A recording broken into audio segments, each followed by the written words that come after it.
It may seem like Apple is behind the competition a lot of the time. The company appeared to be slow to developments like widgets, bezel-less displays with camera notches and screens with high refresh rates. And with the iPhone 16 Pro, it appears to once again be late to the party, bringing generative AI features and a real button for the camera to its 2024 flagship. But if you will allow me to play therapist for a moment, I think it's not that Apple is slow, I think Apple is cautious, perhaps overly so. Caution on its own isn't a bad trait, in fact, it could be considered thoughtful rather than rushed to the cutting edge with its peers. Apple delivers, usually finding a slightly different approach that is often an improvement on what's out there. Just look at the Vision Pro headset or Apple Silicon, or even the iPod, the iPad, and the AirPods, which were far from the first of their kind when they launched.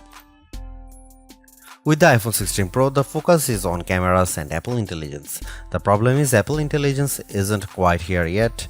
We can test some features in the developer beta that's currently available, but that's not necessarily the same as the experience the public will get when the update rolls out in October.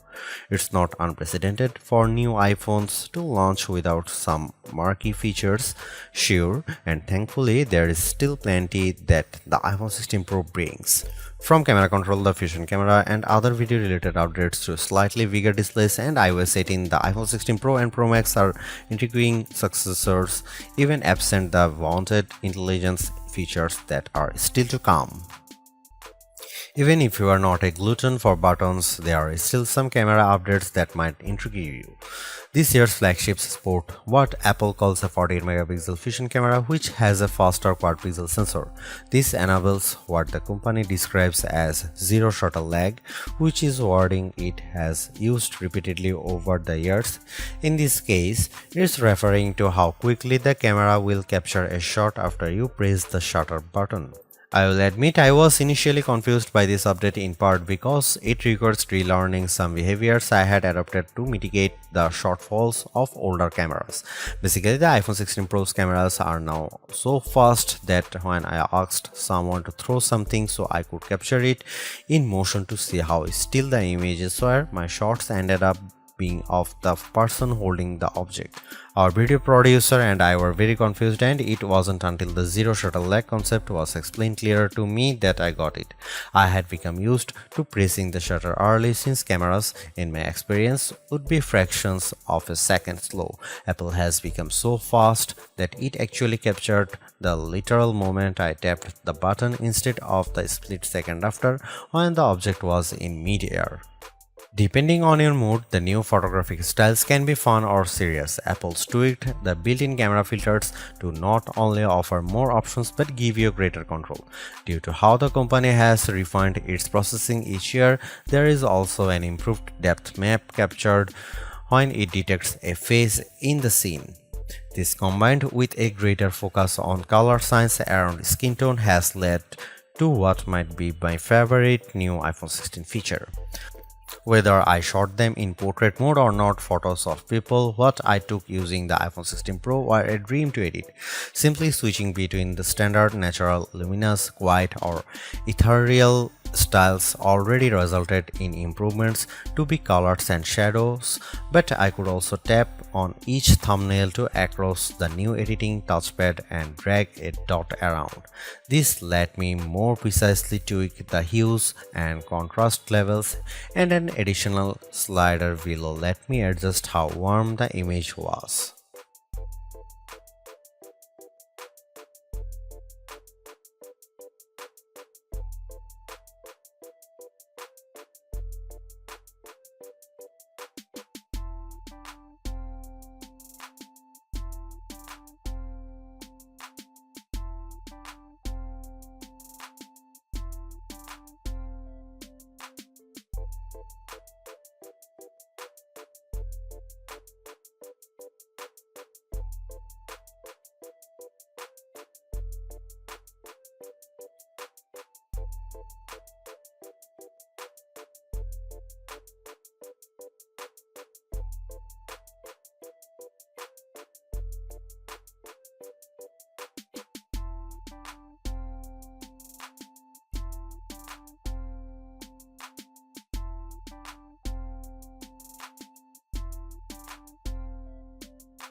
It's been about 2 months since the public beta for iOS 18 was released, and it was nice to get a taste of upcoming features like the new customizable home pages, expanded tap back reactions, and the redesigned Photos app.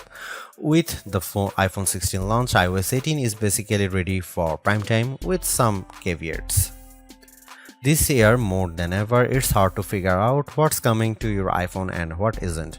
With the release of Apple Intelligence slated for October, features like writing tools, cleanup for photos, and the redesigned Siri won't be ready till next month, and even then, your non-Pro iPhone 15 won't be compatible.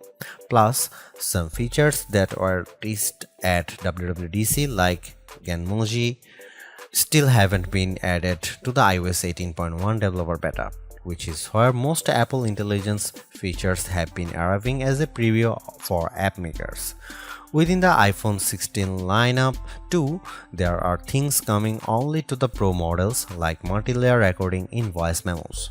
It's confusing and can make choosing your iPhone a trickier decision, but for this review at least the iPhone 16 Pro and Pro Max are getting everything. I cannot wait to try out multi-track recording in voice memos, and I hope Apple sees this yearning as a sign that it should bring this to more devices. It was nice to get time with iOS 18 even in the absence of Apple Intelligence. Honestly, I'm not even sure I'd like those features that much. In a similar way, Gemini AI was nice on Pixel 9 Pro series but didn't feel like must-haves. Some of the new iOS 18 touches I noticed immediately are the refreshed control center, which took some getting used to as I had to relearn how to swipe back to the home page since there are more pages to scroll through now.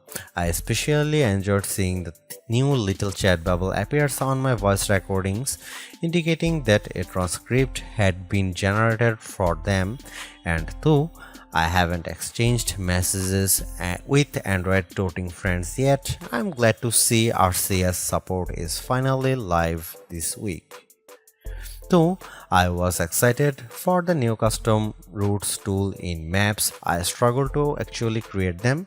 You can set your start and end points and have the app close the loop for you, or just tap landmarks or points on the map to get the route to basically connect the dots. Unfortunately, no matter how many times I tried to get the route to cut through a building where I knew a pedestrian walkway existed, Maps reinstated me at every turn, forcing the route to go through more established paths instead. It's not unreasonable, but certainly not the open world route creation feature I was envisioning. The best thing about iOS 18 and also some new features in the iPhone 16 lineup is the customizability. I do appreciate that if you don't like something, you can usually turn it off. With the new ability to place apps outside of a rigid grid, you can now lay your home screen out just the way you like. The redesigned Photos app lets you create and pin collections so you can more easily find the pictures most important to you. And again, I'm glad Apple is giving people the option to turn off camera control altogether or adjust its sensitivity. Apple's caution is sometimes warranted, especially at a time when mistrust of AI-generated content runs rampant. The company taking its time to get Apple Intelligence right is understandable, but its deliberation doesn't always lead to winners. While I appreciate the attempt to differentiate camera control with the touch sensor for more versatility, I am not yet convinced on its usefulness. The good news is, and I cannot stress this enough, you have the option to tune it to your liking, and that's the theme I'm seeing in recent Apple features that hint at more thoughtfulness than usual. If you don't like something, or if something isn't right for your needs, you can adjust or disable it. In iOS 18, you have greater control over your home screen's app layout and can pin custom collections for easier reach. In the Photos app, the action button introduced last year could have been a spectacular fail had Apple not let you still keep it as a mute switch. but it managed to give people more functionality while maintaining the status quo for those who are just as resistant to change. Change is scary, change is hard, but without change there is no progress. Apple's cautious approach is a tricky balancing act that's evident on the iPhone 16 Pro. Some new features like audio mix and custom routes in maps delivers mixed results, otherwise like photography styles are hits. Then there are the basic ingredients like good battery life and durable, attractive designs that Apple cannot neglect.